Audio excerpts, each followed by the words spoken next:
السلام علیکم۔ مہدی پارٹ 11۔ آج کا دن بے حد خوبصورت تھا۔ بڑے دنوں کے بعد ہلکی سی دھوپ نکلی تھی۔ آج آسمان صاف تھا لیکن سردی کی شدت ابھی بھی زیادہ تھی۔ پارک میں بچے کھیل رہے تھے، کچھ بچے پارک میں اسکیٹنگ کر رہے تھے، کچھ ایک دوسرے پر پارک میں پڑی برف پھینک رہے تھے۔ مایا اور کوڈک پچھلے 1 گھنٹے سے گورکی پارک میں گھوم رہے تھے۔ دونوں نے سردی سے بچنے کے لیے موٹے فر کے کوٹ اور گرم پینٹس پہن رکھی تھی۔ پاؤں کو گرم رکھنے کے لیے موٹی جرابوں کے 2 جوڑے فر والے بوٹوں کے ساتھ پہن رکھے تھے۔ مایا کی تربیت مکمل ہو چکی تھی۔ مایا ایک ذہین طالبہ ثابت ہوئی تھی۔ اس نے اپنے سیکھنے کی رفتار سے اپنے پہلے سے حیران انسٹرکٹر کو اور بھی حیران کر دیا تھا۔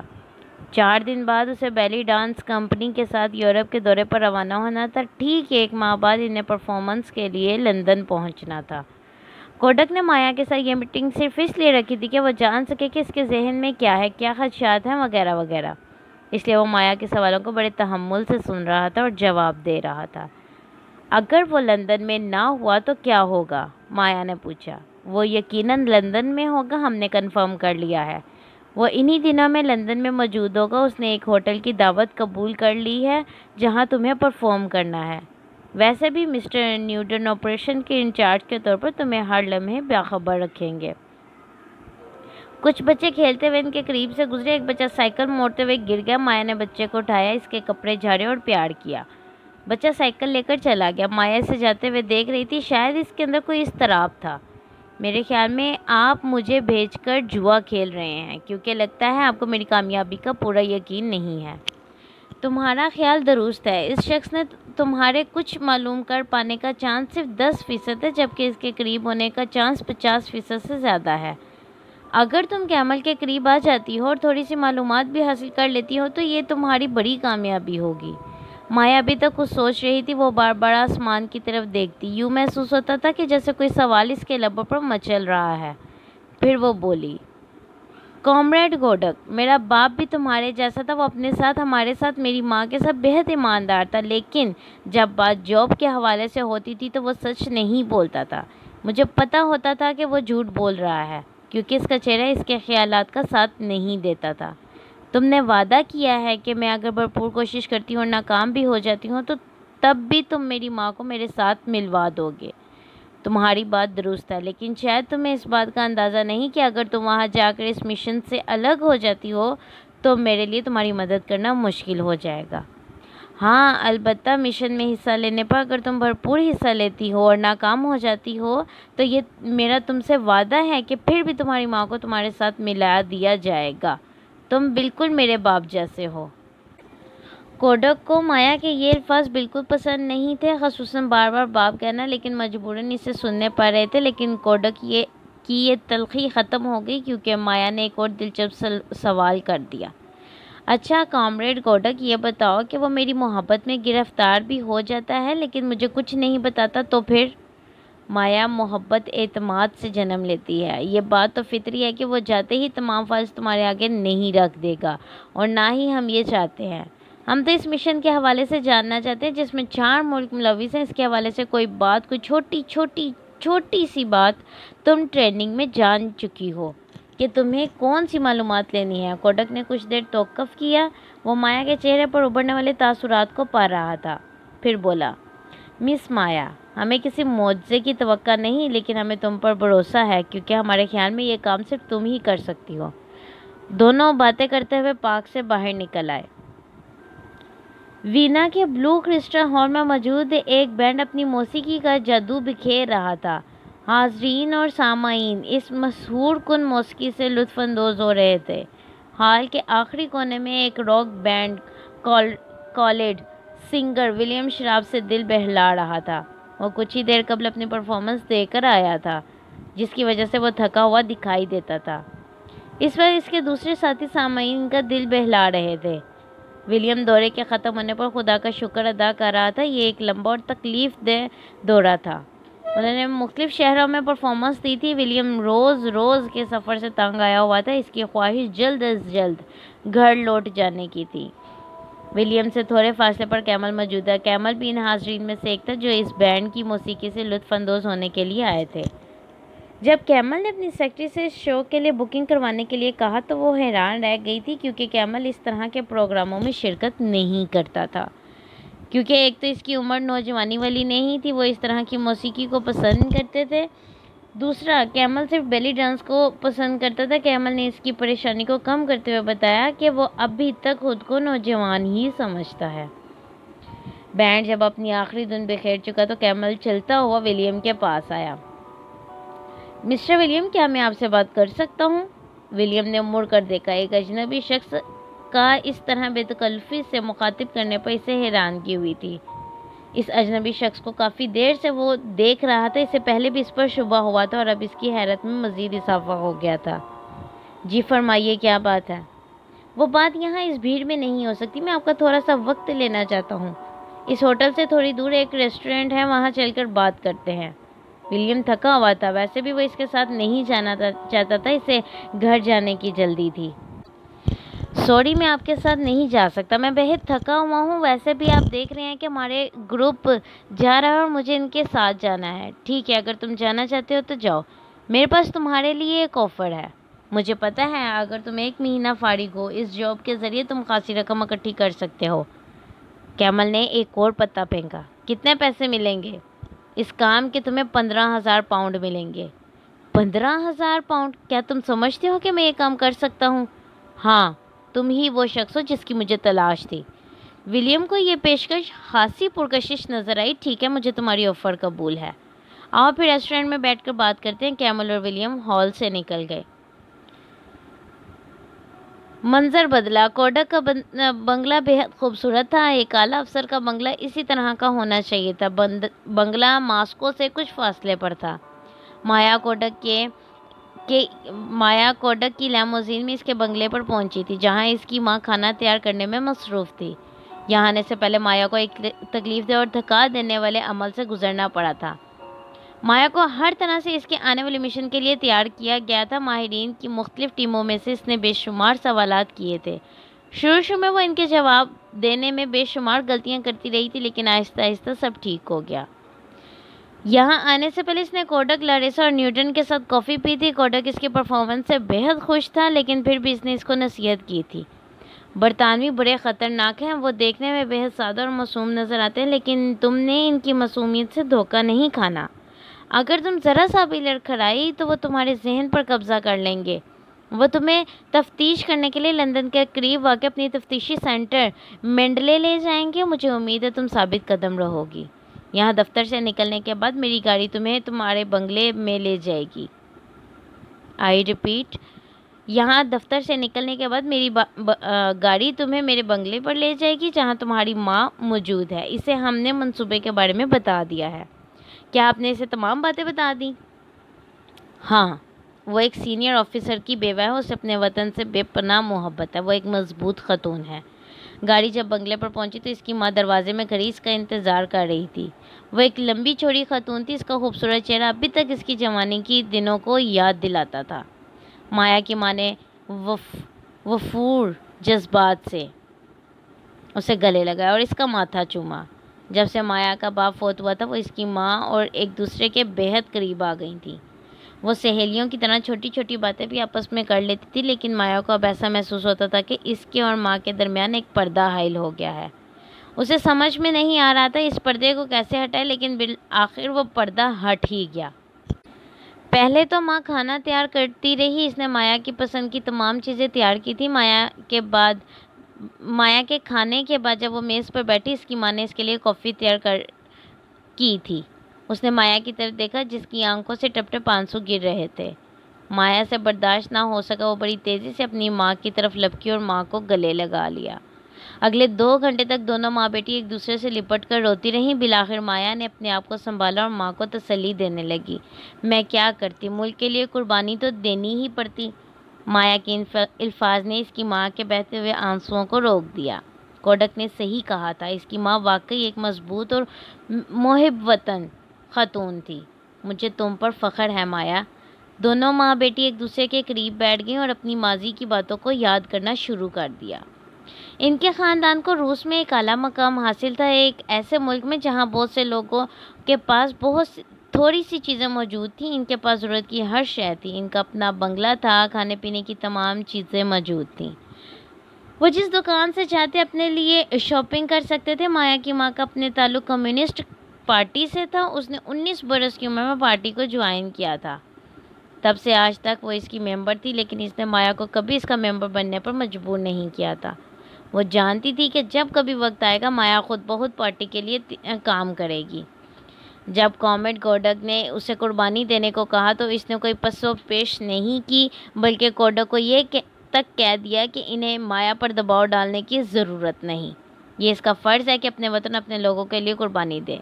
اگرچہ وہ اپنی بیٹی سے بہت محبت کرتی تھی اور جو قربانی ان سے مانگی جا رہی تھی وہ اس کی سب سے بڑی تکلیف تھی، لیکن وطن کی محبت سے بڑھ کر کوئی شے نہیں تھی۔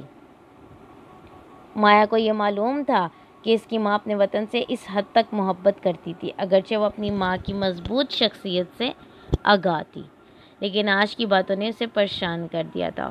اس نے اپنی ماں سے بحث شروع کر دی۔ اس نے اس ملک سے کچھ نہیں لیا، پھر بھی اس کے لیے کیوں قربانیاں دیں؟ میں نے سب کچھ اپنی محنت اور ٹیلنٹ سے حاصل کیا ہے۔ اس کی یہ بات سن کر ماں کو غصہ آ گیا۔ تم یہ سمجھ رہی ہو کہ یہ سب جو تم کر رہی ہو اپنے ٹیلنٹ سے حاصل کیا ہے؟ تم خود فریبی کا شکار ہو۔ میں جانتی ہوں تمہارے باپ نے کس طرح اپنی پوزیشن کا فائدہ اٹھاتے ہوئے تمہارے لیے اعلیٰ تعلیم کا انتظام کیا تھا۔ بیلے اسکول میں داخلہ بھی تمہارے پرفارمنس اور ٹیلنٹ پر نہیں ہوا تھا، بلکہ اس کے لیے بھی تمہارے باپ نے اپنے اثر و رسوخ کا استعمال کیا تھا۔ اور آخری بات جو شاید میں تمہیں کبھی نہ بتاتی، اپنے ساتھ قبر میں لے جاتی۔ تمہارے پہلے ٹور پر تمہیں پرفارمنس کا جو موقع ملا تھا، اس کی وجہ یہ نہیں تھی کہ اس ڈرامے کی ہیروئن واقعی بیمار ہو گئی تھی، بلکہ اسے کام نہ کرنے کی ہدایت کی گئی تھی تاکہ تمہیں موقع مل سکے۔ مایا کے یہ تمام انکشافات ہلا دینے والے تھے۔ وہ کچھ دیر بیٹھی سوچتی رہی، پھر میز سے اٹھی، بیڈ روم میں جا کر خود کو بستر پر گرا دیا۔ کافی دیر تک وہ بستر میں لیٹی رہی، نیند آنکھوں سے کوسوں دور تھی۔ وہ ایک ایک کر کے تمام واقعات کو دہرانے لگی۔ اسے سمجھ نہیں آ رہی تھی کہ اس کے ساتھ یہ سب کچھ کیا ہو رہا ہے۔ اسے اس کی اوقات بتا دی گئی تھی۔ صبح کے 4 بجے ہوں گے جب اسے واپس اپنے ساتھ والے کمرے سے بیڈ پر کسی کے گرنے کی آواز سنائی دی۔ وہ اپنے بستر سے اٹھی اور ساتھ والے بیڈ روم میں چلی گئی۔ لائٹ جلائی۔ اس کی ماں بستر پر بیچوں بیچ لیٹی تھی۔ اس کی ماں کی آنکھیں سرخ تھیں، وہ خاموشی سے چھت کی طرف دیکھ رہی تھی۔ مایا نے لائٹ بند کی اور اپنی ماں کے ساتھ لپٹ گئی۔ سونے سے پہلے اس نے اپنی ماں سے وعدہ کیا کہ وہ اس کی خاطر سب کچھ کرنے کو تیار ہے۔ ہاک کے لیے تمام چیزیں بڑی حیرت کا باعث تھیں۔ کس طرح سے لیزر ٹیکنالوجی کے ذریعے اس نے خلا سے ایک شکار کو نشانہ بنانا تھا۔ اس وقت وہ امریکہ کے ایئر فورس پلانٹ نمبر 4 پر موجود تھے، جہاں وائزر انہیں اپنی تیار کردہ اشیاء کے بارے میں بریفنگ دے رہا تھا۔ وہ بتا رہا تھا کہ کیسے اس نے یہ لیزر مشین بنائی ہے، کیسے یہ خلا میں جائے گی اور کیسے وہاں کام کرے گی۔ ہاک کے ساتھ بائٹ بھی موجود تھا، جو اس تمام صورتحال سے بور ہو رہا تھا۔ اس کے علاوہ 2 اور آدمی کمرے میں موجود تھے۔ وہ سائنسدان تھے جنہوں نے یہ مشین بنانے میں وائزر کی مدد کی تھی۔ خدا خدا کر کے وائزر کی بریفنگ ختم ہوئی۔ ہاک اور بائٹ بہت بور ہو رہے تھے، اگرچہ وہ آئے ہی اس مقصد کے لیے تھے کہ جان سکے کہ پروجیکٹ کہاں تک پہنچے، لیکن وائزر کی بور بریفنگ سے وہ اکتا گئے تھے۔ بریفنگ کے بعد وہ کمرے کی طرف گئے، یعنی دوسرے کمرے کی طرف گئے، اور اس کے بعد وہ باہر آ گئے۔ ایک سیکیورٹی گارڈ نے ان کے ناموں کا اندراج کیا اور انہیں جانے کی اجازت دی۔ وہ لفٹ میں سوار ہوئے اور 2 منزلیں نیچے اتر گئے۔ اب وہ ایک اور سیکیورٹی زون میں تھے۔ یہاں ایک اور سیکیورٹی گارڈ نے ان کی شناخت کی اور انہیں کلیئرنس دے دی۔ یہ تمام کمپیوٹرائزڈ سیکیورٹی کا ڈپارٹمنٹ تھا، وائزر نے کمرے میں داخل ہوتے ہی کہا۔ وہ ایک بڑے سے کمرے میں داخل ہوئے۔ وائزر نے کمرے میں موجود اشخاص کا ہاک سے تعارف کروایا، اور واک بورن اور گورڈن ہمارے ناسا کے اعلیٰ ماہرین میں سے ایک ہے۔ چاند پر ہم نے جو اپولو مشن بھیجا تھا، اسے انہوں نے ہی سپروائز کیا تھا۔ یہاں اس وقت وہ ٹیلی میٹر کس پر کام کر رہے ہیں؟ کیوں میں صحیح کہہ رہا ہوں نا مسٹر گورڈن؟ آپ نے تو کچھ زیادہ ہی تعریف کر دی، حالانکہ میں اس قابل نہیں ہوں، گورڈن نے جواب دیا۔ پھر وائزر نے بتانا شروع کیا کہ گورڈن اور بونڈ کس طرح اس مشین کو تیار کر رہے ہیں جس سے شکار پر نشانہ لگایا جائے گا۔ وہ اپنے کام میں اتنے ماہر ہیں کہ اس طرح کی چیزیں ان کے لیے بچوں کا کھیل ہے۔ ہاک کے ذہن میں ایک بات آئی، لیکن اس نے اس کا ذکر کسی سے نہ کیا کیونکہ وائزر کا لیکچر جاری تھا۔ اگلے 10 دنوں میں یہ لوگ اپنا کام ختم کر لیں گے۔ وائزر نے بریفنگ ختم کی، انہوں نے سائنسدانوں سے ہاتھ ملایا اور رخصت لی۔ لنچ کرتے کرتے اچانک ہاک کے ذہن میں وہ بات پھر آ گئی جو وہ وائزر سے پوچھنا چاہتا تھا۔ اس نے اپنا چھری کانٹا پلیٹ میں رکھا اور وائزر سے پوچھا، اس شخص کا کیا نام تھا؟ وہ جو ٹیلی میٹر پر کام کر رہا ہے، اس کا تعلق کہاں سے ہے؟ کس کی بات کر رہے ہو؟ میں گورڈن ریڈس کی بات کر رہا ہوں۔ اس کا تعلق کس ملک سے ہے؟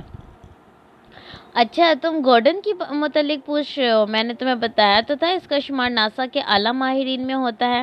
وائزر نے قدرے ہچکچاہٹ سے جواب دیا، نہیں، میں اس کی قابلیت کے متعلق نہیں پوچھ رہا، میں یہ جاننا چاہتا ہوں کہ بنیادی طور پر اس کا تعلق کس ملک سے ہے۔ اس کے نئے نقش تو برطانویوں جیسے ہیں۔ درست، آپ کی بات بالکل درست ہے، اس کا تعلق واقعی برطانیہ سے ہے۔ 60 کی دہائی میں جب برطانیہ نے اپنا میزائل پروگرام ختم کر دیا تھا تو سب سے پہلے سائنسدان، بلکہ بہت سے سائنسدان برطانیہ چھوڑ کر امریکہ چلے آئے تھے۔ گورڈن کا تعلق اسی گروپ سے ہے اور تم نے اسے اس پروجیکٹ پر لگا دیا، ہاک نے قدرے سرد مہری سے کہا۔ دیکھیے مسٹر ہاک، میری بات سنیں، گورڈن اب امریکی شہری ہے۔ 15 برس پہلے اسے امریکی شہریت مل چکی ہے اور یہ بات آپ اپنے ریکارڈ سے چیک کر سکتے ہیں۔ وائزر نے قدرے جھلا کر کہا، کیا اس کے علاوہ کوئی اور برطانوی بھی اس پروجیکٹ میں ملوث ہے؟ نہیں، اس پروجیکٹ پر کوئی اور برطانوی نہیں ہے، البتہ 4 اور لوگ ناسا میں کام کر رہے ہیں اور ان لوگوں کی مدد سے ہم نیل آرمسٹرانگ کو چاند پر بھجوا سکے تھے۔ مسٹر وائزر، تم شاید میری بات کو غلط انداز میں لے رہے ہو۔ تم یہ جانتے ہو کہ برطانوی اعلیٰ حکام پر جاننا چاہتے ہیں کہ تم اس لیزر ٹیکنالوجی مشین پر کیسے کام کر رہے ہو۔ پیرس میں ہونے والی میٹنگ میں کیمل نے تو یہ تجویز بھی پیش کی تھی کہ ان کا ایک آدمی اس پورے پروجیکٹ میں ہمارے ساتھ شامل ہوگا، جسے میں نے ماننے سے انکار کر دیا تھا۔ یہی بات میرے ذہن میں تھی۔ آپ کا خدشہ درست ہے مسٹر ہاک، لیکن جیسا کہ میں نے آپ کو پہلے بتایا کہ یہاں کمپیوٹرائز سیکیورٹی کا نظام موجود ہے اور رائج کیا گیا ہے، کوئی شخص نہ تو کسی دوسرے زون میں جا سکتا ہے اور نہ ہی کام کر سکتا ہے۔ گورڈن صرف اسی حصے میں کام کر رہا ہے جہاں آپ نے اسے دیکھا، اس کے علاوہ نہ تو وہ کہیں جا سکتا ہے اور نہ ہی کام کر سکتا ہے۔ اور جہاں تک بات رہی لیزر ٹیکنالوجی مشین کی، تو آپ یقین رکھیں کہ وہ نہ تو اس کے قریب جا سکتا ہے اور نہ ہی اس کے حوالے سے کوئی معلومات لے سکتا ہے۔ اس کا کام صرف سیٹلائٹ سے سگنل وصول کرنا اور انہیں کنٹرول کرنا ہے۔ وائزر نے اپنی بات کی وضاحت کی۔ بہت بہت شکریہ مسٹر وائزر، میری بات کا برا مت مانیے گا، آپ نے بتایا تھا کہ یہ لوگ اگلے 10 دن میں اپنا پروجیکٹ ختم کر لیں گے۔ جی یقیناً، اور آپ بے فکر ہو جائیں، انہیں یہ کبھی معلوم نہیں ہوگا کہ یہ کام کس مقصد کے لیے کر رہے ہیں۔ لیزر مشین کا تو سوال ہی نہیں اٹھتا۔ ہاک نے قدرے اطمینان کا اظہار کیا، لیکن وہ اندرونی طور پر اب بھی پرسکون نہیں تھا۔ اس لیے جب وہ وہاں سے باہر آیا تو اپنے اسسٹنٹ کو ہدایت کی کہ وائزر کی ٹیم کے ہر ممبر پر ڈبل چیک رکھے۔ کیمل اپنے کمرے میں موجود تھا جب انٹرکام کی گھنٹی بجی۔ کیمل نے فون اٹھایا، دوسری طرف اس کی سیکرٹری تھی جو اسے بتا رہی تھی کہ مسٹر اہلم تشریف لائے ہیں اور ان سے ملنا چاہتے ہیں۔ ٹھیک ہے، ان کو اندر بھیج دو اور چائے بھی بھجوا دو۔ دروازہ کھلا اور اہلم داخل ہوا۔ وہ چھوٹے قد کا مضبوط جسم والا آدمی تھا۔ فرینچ کٹ داڑھی اس نے بنا تو رکھی تھی، لیکن اس داڑھی سے وہ تھوڑا مسخرہ سا لگتا تھا۔ اہلم گیمل کے سامنے بیٹھ گیا۔ گیمل نے دراز کھولی اور 2 فائلیں اہلم کے آگے رکھی۔ اہلم نے فائلیں پڑھنا شروع کی اور درمیان میں کبھی کبھار وہ چائے کی چسکی لے لیتا۔ جب وہ فائلیں پڑھ چکا تو گیمل نے پوچھا، کوئی سوال مسٹر اہلم؟ نہیں جناب، کوئی نہیں۔ اس حادثے کو صحیح حادثہ لگنا چاہیے۔ ایسا ہوگا جناب، یہ ایکسیڈنٹ ہی لگے گا۔ اہلم نے ہاتھ ملایا اور کمرے سے باہر نکل گیا۔ منظر بدل گیا۔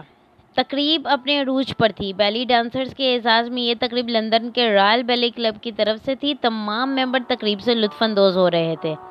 مسٹر نیوٹن کو یہ سب بہت پسند آیا تھا۔ وہ پہلی دفعہ کسی بیلی ڈانس کمپنی کے ساتھ غیر ملکی دورے پر آیا تھا اور اس نے خوب لطف اندوز ہوا تھا۔ نیوٹن کو یہ ذمہ داری گوڈک نے سونپی تھی، اس لیے نیوٹن نے اپنے حلیوں میں تھوڑی سی تبدیلی بھی کی تھی۔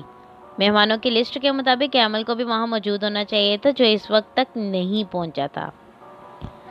بیلی ڈانسر اس وقت اپنے دورے کے آخری مراحل میں لندن پہنچے تھے۔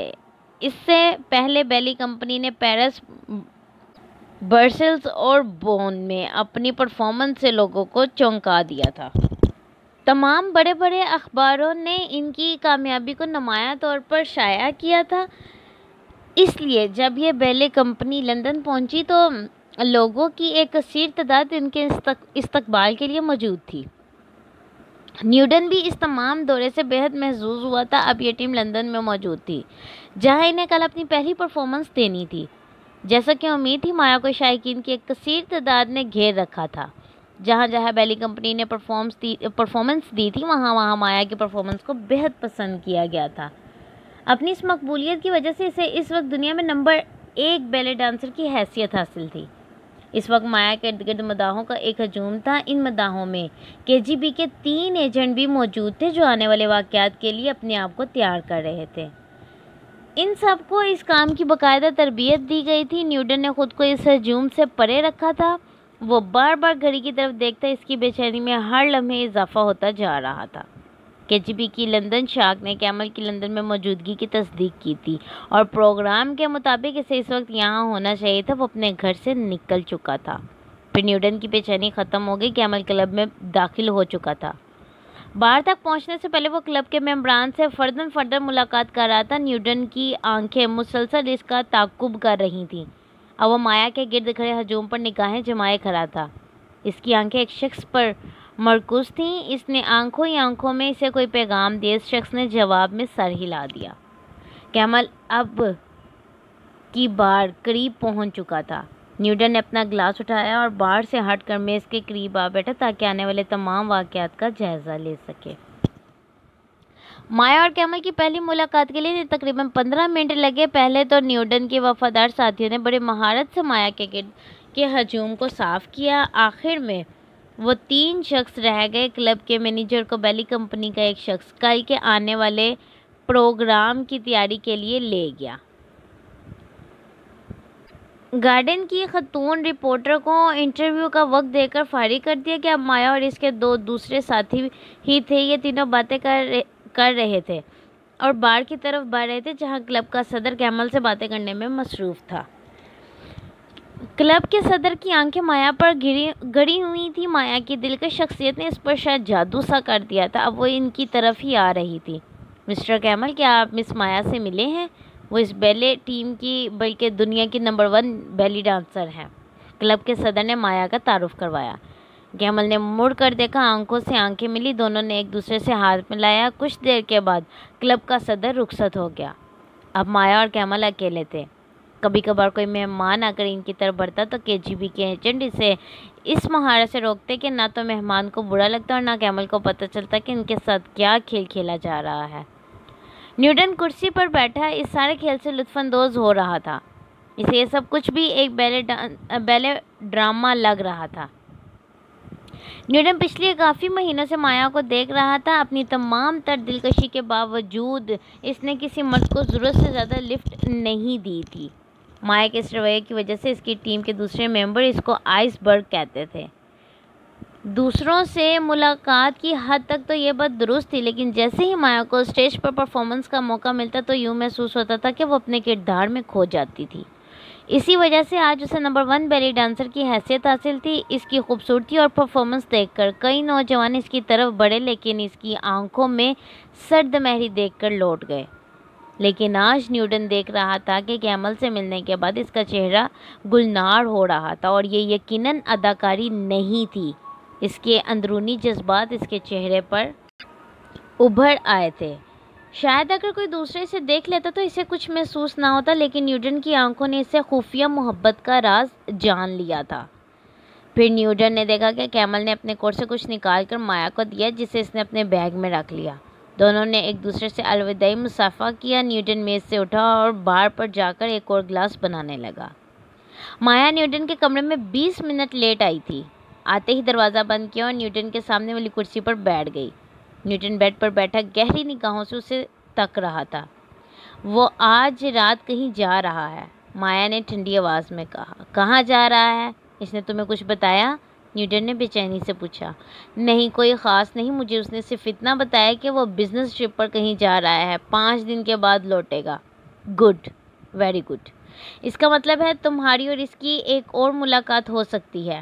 نیوٹن بستر سے اٹھا اور اپنے لیے پیگ بنانے لگا۔ تمہارے لیے کیا منگواؤں؟ میرے لیے شیمپین منگوا دو۔ نیوٹن نے فون پر شیمپین لانے کو کہا اور خود مایا کے قریب آ کر بیٹھ گیا۔ اب مجھے اپنی گفتگو کی تمام تفصیلات بتاؤ، اس کے ساتھ کیا کیا باتیں ہوئیں؟ اس نے مجھے ڈنر پر چلنے کی دعوت دی ہے اور یہ ڈنر اس دن ہوگا جس دن ہماری یہاں پر آخری پرفارمنس ہے۔ تم نے اسے کیا جواب دیا؟ میں نے اسے بتا دیا کہ ڈنر پر جانا میرے لیے مشکل ہے کیونکہ اس دن میری کچھ مصروفیات ہیں، لیکن ڈنر کی خاطر میں ان مصروفیات کو ختم کر سکتی ہوں۔ اور اس کے علاوہ اس نے مجھے اپنے گھر کا پتہ اور فون نمبر دیا ہے۔ مایا نے پرس کھول کر ایک کارڈ نیوٹن کے سامنے رکھ دیا۔ کارڈ پر لکھا تھا پیٹر کیمل، 14 برلے میونز، چیلسی SW3۔ ساتھ ٹیلی فون نمبر بھی تھا۔ نیوٹن کے چہرے پر مسکراہٹ ابھری۔ بالکل ٹھیک، ہماری توقعات کے بالکل عین مطابق۔ اس کے علاوہ اس نے تم سے کیا کہا؟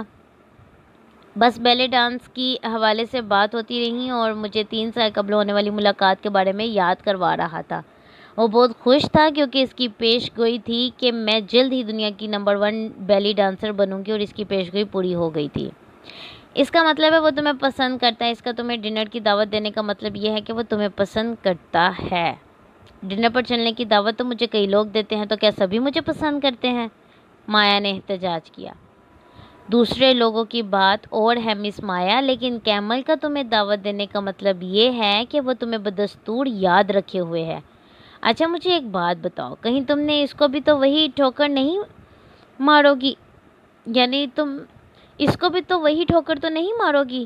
نہیں کیمل، ایسا نہیں ہے، اسے ٹھوکر نہیں ماری جائے گی۔ نیوٹن حیرت زدہ رہ گیا، صرف اس لیے نہیں کہ مایا نے کیا کہا تھا، بلکہ اس لیے کہ جب سے اس نے مایا کو کوڈک کے آفس میں دیکھا تھا تب سے وہ اسے ایک ذہین اور خوبصورت عورت کے روپ میں نظر آئی تھی۔ اس کی زندگی میں بے شمار عورتیں آئی تھیں جن میں بہت سی مایا سے زیادہ خوبصورت تھیں، لیکن اسے کسی سے محبت نہیں ہوئی تھی۔ لیکن مایا کے معاملے میں اسے کچھ سمجھ نہیں آ رہا تھا کس کے ساتھ کیا ہو رہا ہے۔ وہ پچھلے 1 ماہ سے اس ٹور پہ تھا اور ہر آنے والے دن میں مایا اس کے حواس پر چھا رہی تھی۔ اب جب کہ مشن شروع ہونے والا تھا تو اسے مشن سے زیادہ مایا کی فکر تھی، جو اس مشن کی خاطر اپنا آپ کسی اور کو سونپنے والی تھی۔ مایا نے شاید اس کا چہرہ پڑھ لیا تھا۔ اس نے پوچھا، کیا بات ہے نیوٹن، کچھ اداس دکھائی دے رہے ہو؟ نہیں، میں اداس نہیں ہوں، میں صرف مشن کے بارے میں سوچ رہا تھا، نیوٹن نے پھیکی سی مسکراہٹ کے ساتھ کہا۔ نہیں، میرے خیال میں تو ایسا نہیں ہے۔ جب ہم پچھلے مہینوں ملتے چلے آ رہے تھے تب تو تمہاری یہ حالت نہیں تھی۔ نیوٹن نے کچھ کہنے کے لیے منہ کھولا، لیکن مایا نے اس کے ہاتھ پر اپنا ہاتھ رکھتے ہوئے کہا، کچھ کہنے کی ضرورت نہیں، میں تمہاری پریشانی سمجھتی ہوں۔ میری تو یہ خواہش ہے کہ اس مشن کے دوران تم لندن میں ہی رہتے، کیونکہ یہ بات میرے لیے اطمینان بخش ہوتی کہ تم میرے قریب ہو۔ خواہش تو میری بھی یہی تھی، لیکن ایسا ہونا ناممکن ہے کیونکہ میرا زیادہ دن تک لندن میں ٹھہرنا ان لوگوں کو شک میں مبتلا کر سکتا ہے۔ لیکن میں تم سے وعدہ کرتا ہوں کہ میں وہاں بیٹھ کر بھی تمہارے مشن بلکہ تمہارے ہی بارے میں سوچوں گا۔ ویسے تمہیں کوڈ ورڈز تو یاد ہے نا؟ نیوٹن نے موضوع بدلنے کی کوشش کی۔ ہاں مجھے سب یاد ہے، سب چیزیں میرے ذہن میں ہیں، اور ویسے بھی فر بوٹس کوڈ ورڈز کی کسے ضرورت نہیں ہوتی۔ تم اپنے آپ کو نروس تو محسوس نہیں کر رہی؟ نہیں، پہلے میں نروس تھی، لیکن جب سے میں نے اپنے مشن کے بارے میں سوچنا شروع کیا مجھے کوئی پریشانی نہیں۔ اب چاہے جو مرضی ہو جائے۔ کچھ دن کے لیے سکوت چھا گیا۔ آئی ریپیٹ، کچھ دیر کے لیے سکوت چھا گیا۔ سکوت کو دروازے پر ہونے والی دستک نے توڑا۔ نیوٹن نے دروازہ کھولا۔ ویٹر شیمپین لیے کھڑا تھا۔ مایا اپنے مشن میں کامیاب ہوئی یا نہیں؟ کیمل سے اس نے کوئی خبر حاصل کی یا نہیں؟ تفصیل جاننے کے لیے اس چینل کو لائک اور سبسکرائب کرنا مت بھولیں۔ شکریہ۔